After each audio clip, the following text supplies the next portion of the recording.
اگر توحید کو اسلام سے الگ کر دیا جائے تو اسلام کے اندر جو خصوصیتیں ہیں وہ خصوصیتیں ختم ہو جائیں گی۔ نہیں سمجھے میری بات؟ میں بول رہا ہوں، میں زندہ ہوں، میرے اندر روح ہے تبھی میں بول رہا ہوں۔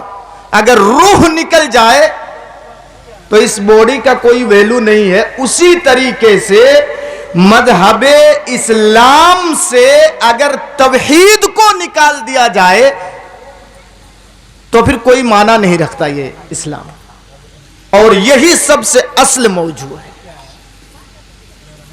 سب سے پہلے میں بتا دوں کہ توحید کس کو کہتے ہیں۔ ایک ایشورواد،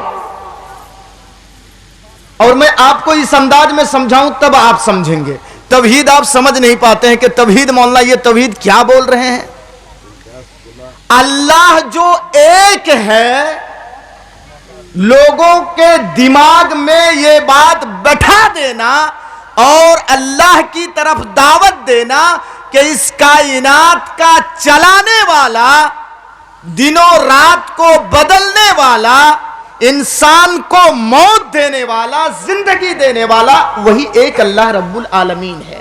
اللہ جو ایک ہے اس کی طرف دعوت دینا، بس یہ میرا موضوع ہے۔ میں دوسرے انداز میں آپ کو بتایا۔ توحید علماء بیٹھے ہیں، ان کو معلوم ہے، یہ بات آپ کے ذہن میں نہیں بیٹھے گی۔ یہ مصدر ہے وحد یوحدو کا، جس کا لغوی معنی ہے ایک جاننا، ایک جاننا، اور اصطلاح میں اللہ رب العالمین کو اس کی ربوبیت میں، اس کی الوہیت میں اور اسماء و صفات میں ایک ماننا، ایک جاننا، اسی کو کہتے ہیں توحید۔ یہ بات آپ کو پھر سمجھ میں نہیں آئی۔ اسی توحید کی دعوت دینے کے لیے، اب یہاں سمجھیں گے آپ، سنیے، یہ علمی بات تھی، یہ اسی لیے آپ کو سمجھ میں نہیں آئی کہ یہ الوہیت، یہ ربوبیت، یہ اسماء و صفات مولانا کیا بول رہے ہیں، اس کو آپ الگ رکھیے۔ اب یہاں سے آپ سنیے، اب آپ کو یہ بات سمجھ میں آئے گی۔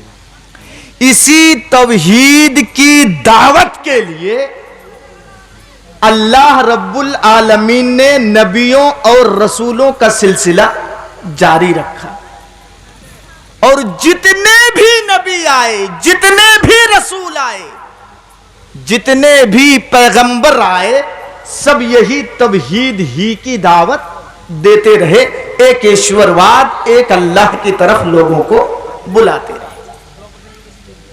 آپ تاریخ اٹھا کر کے دیکھیں کہ کفار مکہ کو نبی کریم کی ذات سے کوئی تکلیف نہیں تھی۔ پھر غور سے سنیے، کفار مکہ کو نبی کی ذات سے کوئی تکلیف نہیں تھی، بلکہ ان کو اگر آبجیکشن تھا تو اسی بات کو لے کر کے کہ آپ جو ایک اللہ کی طرف دعوت دے رہے ہیں، بلا رہے ہیں، یہ ہم نہیں سمجھ پاتے ہیں، اس کو ہم نہیں مانیں گے۔ ان کو آبجیکشن تھا تو اسی دعوت کے اوپر تھا، اسی توحید کے اوپر، نہیں تو نبی کی ذات سے کوئی تکلیف نہیں تھی کفار مکہ کو۔ اس انداز میں سمجھیے تب آپ سمجھیں گے۔ جب نبی کریم کی عمر 40 پلس ہوئی، یعنی 40 سال سے زیادہ، آپ نبی بنا دیے گئے۔ 40 سال میں نبی کو نبوت کی ڈگری ملی۔ میں آہستہ بول رہا ہوں تاکہ کہیں آپ یہ نہ بولیں کہ مولانا کیسے بول رہے ہیں۔ آپ کے ذہن میں یہ بات بٹھانے کے لیے، یہ موضوع بہت سنجیدہ ہے، میں نے کہا نا، اور یہ موضوع آپ لوگوں نے دیا ہے، میں نے نہیں کہا ہے کہ میں اس موضوع پر بولوں گا، حالانکہ اس وقت میں بہت ٹینشن میں تھا، کلکتہ میں تھا، اور آپ لوگوں نے بدریہ فون بتایا کہ آپ کو اس موضوع پر بولنا ہے۔ تو سنیے، آخر میں میں کمپوز کر کے دکھاؤں، آخر میں یہ ملا کر کے دکھاؤں گا کہ عیسائیت میں بھی توحید ہے، یہودیت میں بھی توحید ہے، اور ہمارے ہندو بھائیوں کی کتابوں میں بھی توحید ہے، لیکن مکمل دین نہیں کہا جائے گا ان دھرموں کو۔ کمپلیٹ مذہب اگر کوئی ہے تو وہ دین اسلام ہے۔ یہ میں بعد میں سمجھاؤں گا، اٹھ کے بھاگیے گا نہیں، منتر میں بعد میں پڑھوں گا، نہیں تو ابھی آپ لوگ بھاگ جائیں گے۔ سنیے، نبی اکرم کی عمر جب 40 سال سے زیادہ ہوئی تو اللہ کے رسول کوہ صفا پہ، ایک پہاڑ ہے، کوہ صفا پہ اللہ کے رسول چڑھ گئے اور آپ نے لوگوں کو بلایا، جمع کیا۔ اس پہاڑی پر جلدی کوئی چڑھتا نہیں تھا، غور سے سنیے گا، اور جب کوئی چڑھ جاتا تھا اس پہاڑ پر اور چڑھنے کے بعد جو بات کہتا تھا وہ بہت امپورٹنٹ بات ہوتی تھی، تو اللہ کے رسول جب کوہ صفا پہ چڑھ کے لوگوں کو ایک جگہ جمع کیے تو سب لوگ جمع ہو گئے۔ جو بیمار تھے، بستر سے اٹھ نہیں پاتے تھے، وہ اپنے بدلے میں کسی دوسرے آدمی کو بھیج دیے کہ جاؤ، آج محمد نے بلایا ہے، یہ ضرور کوئی امپورٹنٹ بات ہوگی، جاؤ آج محمد نے بلایا ہے۔ اللہ کے رسول کیسے بات کو شروع کر رہے ہیں، دیکھیے اللہ کے رسول نے کہا کہ جس پہاڑ پر میں ابھی ہوں، اے لوگو، اگر میں تم سے یہ کہوں کہ اس پہاڑ کے پیچھے ایک لشکر ہے جو تمہارے اوپر حملہ کرنے والا ہے، کیا تم میری بات کو تصدیق کرو گے؟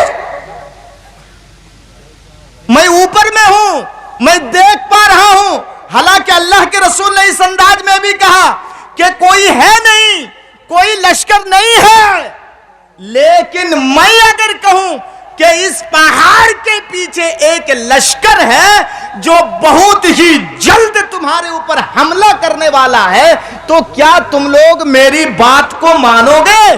تم لوگ میری بات کو تسلیم کرو گے؟ یہ دیکھیے دعوت نہیں دے رہے ہیں، پہلے دعوت نہیں دے رہے ہیں، دل میں اترنے کا انداز دیکھیے، اللہ اکبر، دل میں اترنے کا انداز دیکھیے۔ تو جب اللہ کے رسول نے کہا کہ تم میری بات کو تسلیم کرو گے تو سبوں نے بیک زبان ہو کر کے کہا تھا، قالوا ما دربنا الا صدقا۔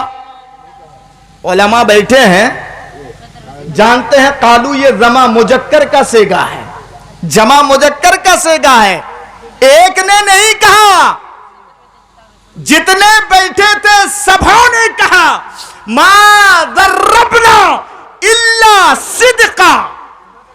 اے اللہ کے رسول، اے محمد، ہم نے آپ کو کبھی جھوٹ بولتے ہوئے نہیں پایا ہے۔ اس کا مطلب نبی کی ذات سے کسی کو تکلیف نہیں تھی، کبھی ہم نے آپ کو جھوٹ بولتے ہوئے نہیں پایا ہے۔ 40 سال کی زندگی آپ کی ہمارے درمیان گزر گئی، لیکن اس 40 سالہ زندگی میں ہم نے کبھی آپ کو جھوٹ بولتے ہوئے نہیں دیکھا ہے، کسی کو تکلیف دیتے ہوئے ہم نے آپ کو نہیں دیکھا ہے۔ آپ جھوٹ تو نہیں بولیں گے؟ یہ دیکھیے، جب سبوں نے اقرار کیا کہ جھوٹ نہیں بولیں گے، اب اللہ کے رسول کہہ رہے ہیں، اے لوگو سنو، اگر میں منشے کے سلسلے میں یہاں یہ دکھانا چاہتا ہوں کہ نبی کی ذات سے کسی کو تکلیف نہیں تھی، آبجیکشن نہیں، آبجیکشن اگر تھی ان لوگوں کو تو نبی کی دعوت پر تھی، یہی جو توحید کی دعوت لے کر کے آئے تھے۔ نبی نے کہا، اے مکے کے لوگوں سنو، جب تم اقرار کر رہے ہو کہ میں جھوٹ نہیں بولتا ہوں، 40 سال کی زندگی گزر گئی اور تم لوگوں نے یہ اقرار بھی کیا، جواب بھی دیا کہ میں نے کبھی جھوٹ نہیں بولا ہے، تو جب میں بندوں کے سلسلے میں جھوٹ نہیں بولتا ہوں تو اس اللہ کے سلسلے میں کیسے جھوٹ بولوں گا؟ ایک نقطہ یہاں یہ بھی معلوم ہو رہا ہے کہ جو مولوی، جو عالم، جو دعوت دینے والا اسلام کی دعوت دے رہا ہے، عوام کے سامنے اس کے دعوت دینے کی پہلے کی زندگی صاف ستھری ہو، تب جا کر کے ان کی بات کی اثر ہوگی۔ ہاں، ایک نقطہ یہ بھی معلوم ہوا، نقطہ بھی سنتے جائیے اور تقریر کو آج آپ اچھی طریقے سے سمجھیے۔ تو اے لوگوں، جب میں بندے کے سلسلے میں جھوٹ نہیں بولا ہوں، میں 40 سال کی عمر میری گزر گئی، میں بندوں کے کے سلسلے میں جب جھوٹ نہیں بولا ہوں تو اللہ کے سلسلے میں میں کیسے جھوٹ بولوں گا؟ سنو، قولوا لا الہ الا اللہ، اب دعوت دے رہے ہیں اللہ کے رسول، اب یہاں کہہ رہے ہیں، اب توحید کی دعوت دے رہے ہیں۔ قولوا لا الہ الا اللہ، اے لوگو لا الہ الا اللہ پڑھ لو، تفلحو، تم لوگ کامیاب ہو جاؤ گے، تملک العرب والعجم، عرب کے بھی تم مالک بن جاؤ گے، عجم کے بھی تم مالک بن جاؤ گے۔ اب توحید کی دعوت دی اللہ کے رسول نے، پہلے لوگوں کو پرکھا کے دیکھیں میری بات کی یقین کریں گے کہ نہیں، تو سب لوگوں نے کہا کہ آپ جھوٹ نہیں بولتے ہیں، تب بعد میں اللہ کے رسول اب توحید کی دعوت دے رہے ہیں، لا الہ الا اللہ کہو۔ جیسے ہی اللہ کے رسول نے کہا لا الہ الا اللہ کہو تو سب ایک دوسرے کا منہ دیکھنے لگے، ہاں اب انکار کیسے کریں گے، ابھی تو کہا کہ آپ جھوٹ نہیں بولتے ہیں۔ یہ دیکھیں پھنسانے کا طریقہ، ابھی تو کہا کہ جھوٹ نہیں بولتے ہیں، اب انکار کیسے کریں گے کہ نہیں مانیں گے۔ کسی کی ہمت نہیں ہو رہی ہے نبی کے سامنے زبان کھولنے کی، کسی کی ہمت نہیں ہو رہی ہے۔ نبی کا اپنا سگا چچا ابو لہب کہتا ہے، اے محمد، کیا اسی لیے تم نے جمع کیا تھا یہاں ہم لوگوں کو، یہی سنانے کے لیے کہ تم اتنے معبودوں کی عبادت چھوڑ کر کے ایک اللہ کی عبادت کرو، اسی لیے تم نے بلایا تھا؟ ہاں، تمہارے دونوں ہاتھ برباد ہو جائے، ہلاک ہو جائے۔ یہ بددعا کون؟ ارے گھر کا آدمی کون؟ اپنا سگا چچا۔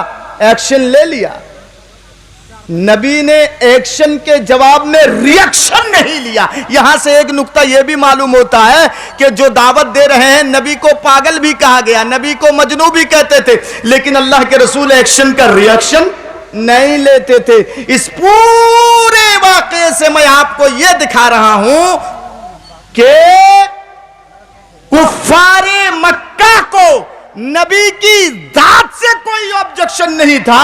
اگر کفار مکہ کو آبجیکشن تھا تو اسی توحید کو لے کر کے، اسی دعوت کو لے کر کے کہ اللہ کے رسول جب دعوت کا کام کھلے عام اوپنلی شروع کر دیے تو یہ لوگ دشمن بن گئے۔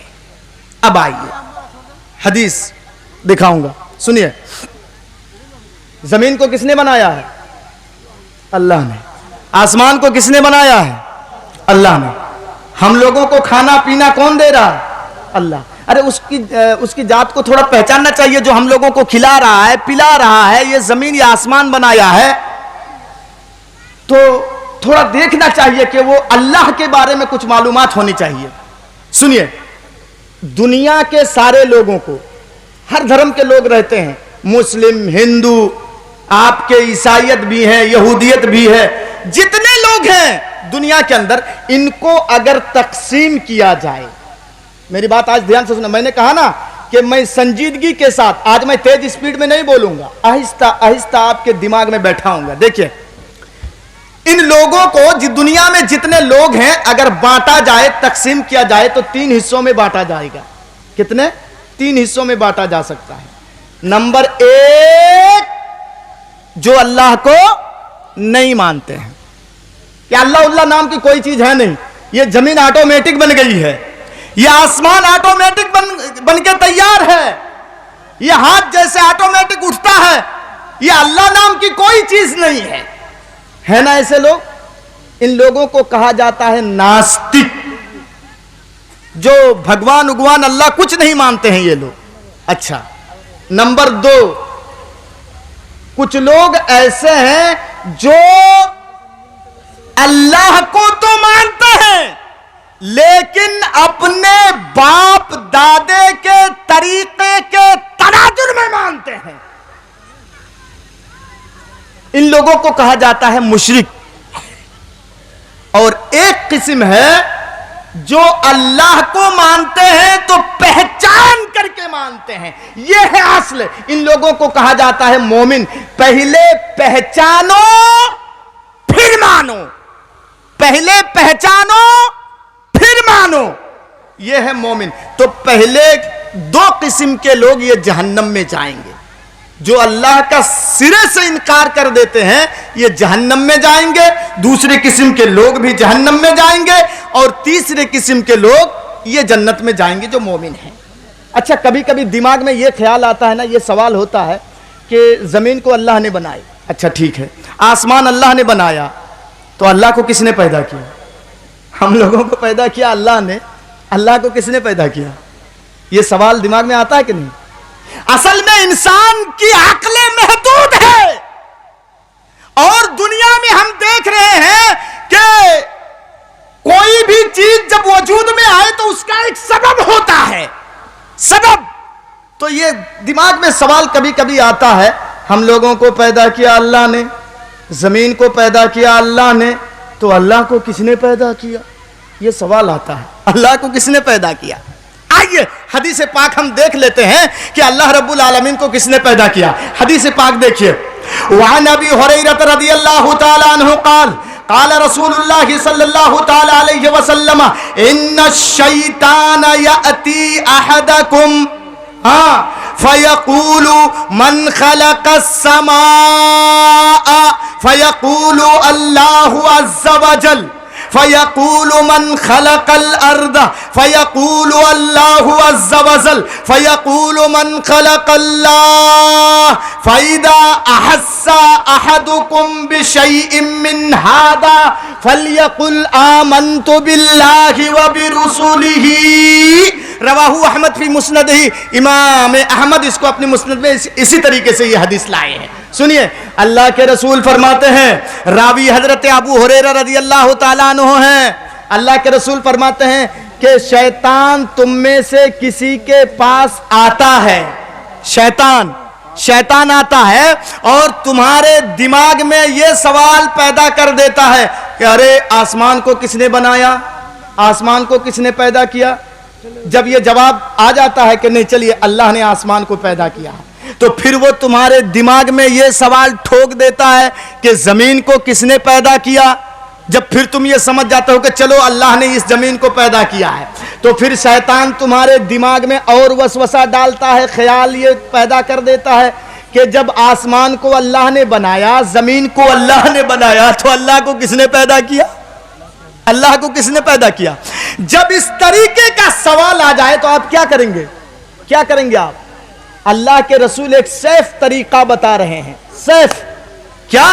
جب اس قسم کے سوال تمہارے ذہن میں آئے، فَإِذَا أَحَسَّ أَحَدُكُمْ بِشَيْءٍ مِّنْ هَذَا، صرف یہی سوال نہیں، اس قسم کے جتنے بھی سوال تمہارے ذہن میں آئے تو تم بس اتنا کہہ دو آمنت باللہ وبرسولہ، بس یہ کہہ کر کے چھٹی لے لو کہ میں نے اللہ اور اس کے رسولوں پر ایمان لایا، بس اتنا کہہ کر کے چھٹی لے لو، نہیں تو سوال کا سلسلہ ختم نہیں ہوگا۔